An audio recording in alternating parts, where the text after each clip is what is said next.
নমস্কার, আশা করি আপনারা সকলে খুব ভালো আছেন। লিভিং উইথ রানু চ্যানেলের আরেকটি নতুন ভিডিওতে আপনাদের সবাইকে স্বাগত জানাই। আজ আমি বানাবো পালক পনির। পালক পনির সবারই খুবই প্রিয় একটা সুস্বাদু রেসিপি। এখানে আমি পনিরের টুকরো চৌকো চৌকো করে পিস করে নিয়েছি। এখানে আমার চাই পালং শাক, ধনেপাতা, কাঁচা লঙ্কা, পেঁয়াজ, টমেটো, আদা, রসুন এগুলো। আর পালং শাকটাকে অল্প সামান্য পরিমাণ লবণ দিয়ে সেদ্ধ করে নিয়েছি, আর সঙ্গে ধনেপাতাও নিয়ে নিয়েছি। পালং শাকটার সঙ্গে আমি ধনেপাতাটাও একটা পেস্ট বানিয়ে নেব। আর এখানে আমি 3-4টে সাইজের পেঁয়াজ নিয়েছি, যেটা আমি কুচিয়ে রেখে দিয়েছি। 2টো মিডিয়াম সাইজের টমেটো, এখানে আমি টমেটোটাকেও কুচি করে নিয়েছি। আর আদা, রসুন, কাঁচা লঙ্কা, ওটাকে আমি পেস্ট বানিয়ে নেব। আর এখানে আমি সেদ্ধ করে পালং শাকের জলটাও রেখে দিয়েছি। এই দেখুন, আদা, রসুন, কাঁচা লঙ্কার পেস্টটা আমি এখানে মিক্সি করে নিয়েছি। আর পালং শাকটা আর ধনেপাতাটাও ভালোভাবে পেস্ট বানিয়ে নিয়েছি। এবার আমি কড়াইয়ের মধ্যে সর্ষের তেল ব্যবহার করছি। তেলটা গরম হয়ে গেলে আমি এখানে তেজপাতা ইউজ করছি। এটা 2টো সাইজের তেজপাতা দিয়ে দিলাম। তেজপাতাটা ভালোভাবে ভাজা হয়ে গেলে আমি এখানে পেঁয়াজ কুচনোটা ব্যবহার করছি।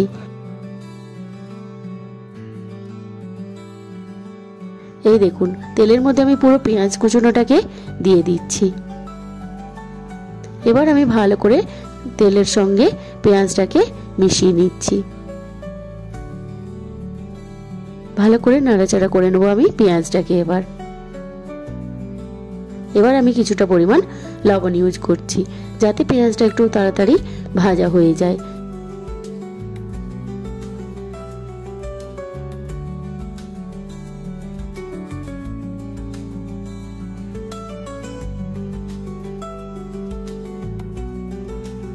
এবার আমি এর মধ্যে ঢাকনাটা দিয়ে পেঁয়াজটাকে আমি কিছুটা সময় ঢেকে রেখে দিয়েছি। এই দেখুন, পেঁয়াজটাও আমার একটু ভালোভাবে ভাজা হয়ে এসছে। এবার আমি ওর মধ্যে দিয়ে দিচ্ছি আদা, রসুন, কাঁচা লঙ্কার পেস্টটা।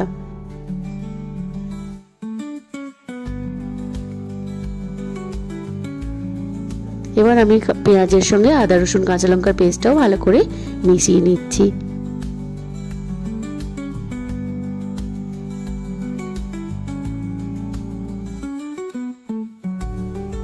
এবার আমার কুচনো টমেটোটাও আমি এর মধ্যে দিয়ে দিলাম। এবার মশলাটাকেও আমি এবার ভালো করে মিশিয়ে নিলাম। আদা, রসুন, কাঁচা লঙ্কার সঙ্গে টমেটোটাকেও আমি ভালোভাবে মিশিয়ে নিচ্ছি।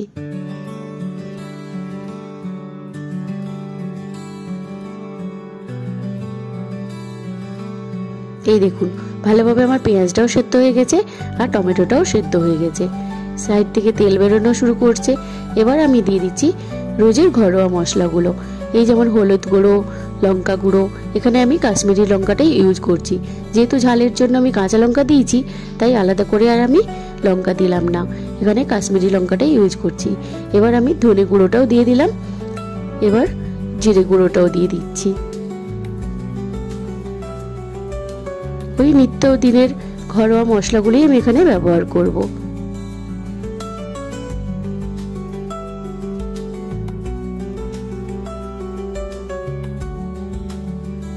এবার আমি মশলাগুলোকেও ভালোভাবে মিশিয়ে নিলাম।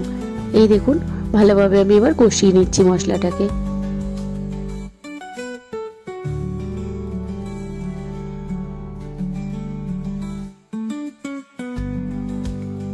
ভালোভাবে নাড়াচাড়া করে নিচ্ছি। এই দেখুন, ভালোভাবে মশলাটা আমি এবার কষিয়ে নিলাম।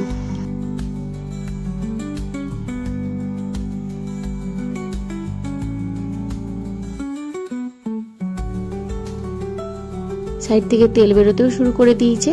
এবার আমি সেদ্ধ করে পালং শাকের সেদ্ধ করা জলটাও অল্প অল্প করে ওর সঙ্গে মিশিয়ে নিচ্ছি। ভালোভাবে আমার মশলাটাও কষিয়ে নিচ্ছি আমি। আমাদেরও সকাল থেকে দেখুন না, আলোটা খারাপ হয়ে গেল, তাই এই দাদাকেই ডাকলাম আমরা আলোটা সার্ভিসিং এর জন্য। পাশেই থাকেন, ইনিই আমাদের আলোটা সার্ভিসিং করেন। সংসারের নিয়ম অনুযায়ী দৈনন্দিন জীবনে টুকিটাকি সংসারের জিনিস খারাপ হওয়াতেই তো স্বাভাবিক, তাই আমাদেরও তাই। আর খুবই গুরুত্বপূর্ণ জিনিস জল, যেটা ছাড়া কারোরই চলে না, তাই ওনাকে সকাল সকালই কল করতে হলো। তাই উনিও এসে গেছেন। দাদার সঙ্গে আপনারা আলাপ করে নিন। ইনিই থাকেন আমাদের বাড়ির পাশেই, মিনিট 10-এর রাস্তা ওনার বাড়ি আমাদের থেকে।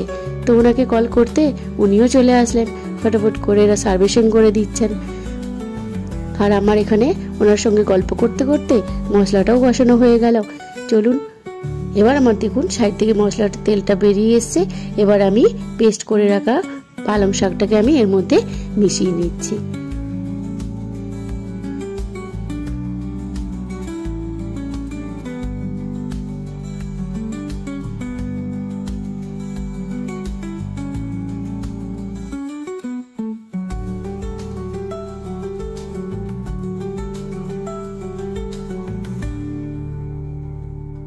এবার গ্রেভিটাকে আমি ভালোভাবে এর সঙ্গে মশলার সঙ্গে মিশিয়ে নেব।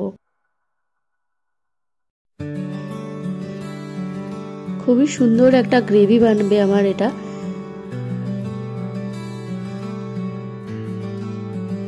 এই দেখুন ভালোভাবে কষানো হচ্ছে আমার। এবার টুকরো করে পনিরের পিসগুলো আমি এর মধ্যে মিশিয়ে নিচ্ছি।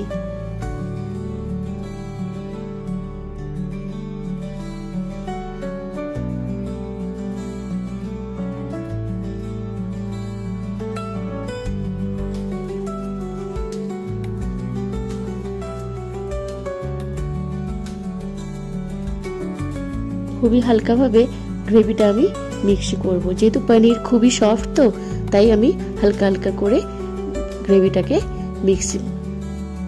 মিশিয়ে নিলাম।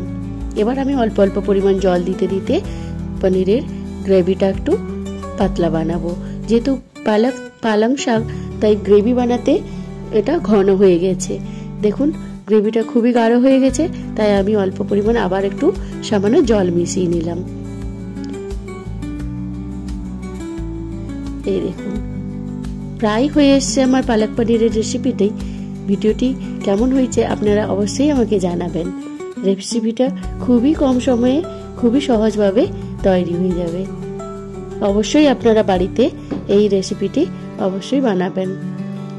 এবার আপনারা নুন আর চিনি স্বাদ মতো দিয়ে এটাকে ফুটিয়ে নেবেন। এবার আমি এর মধ্যে দিচ্ছি পরিমাণ মতো ঘি, আর সানরাইজের আমি এখানে শাহি গরম মশলাটা ব্যবহার করছি।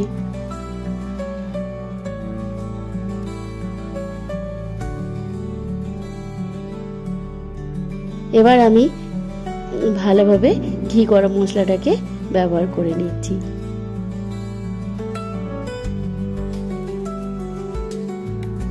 দেখুন আমার ভালোভাবে রেডি হয়ে গেছে পালক পনিরটি। এবার আমি একটা প্লেটের মধ্যে ওটা সার্ভ করে নিয়েছি। ভিডিওটি কেমন লাগলো অবশ্যই কমেন্ট করে জানাবেন। ভিডিওটি ভালো লাগলে একটা লাইক, শেয়ার এবং সাবস্ক্রাইব করে নেবেন। আর তাহলে আসি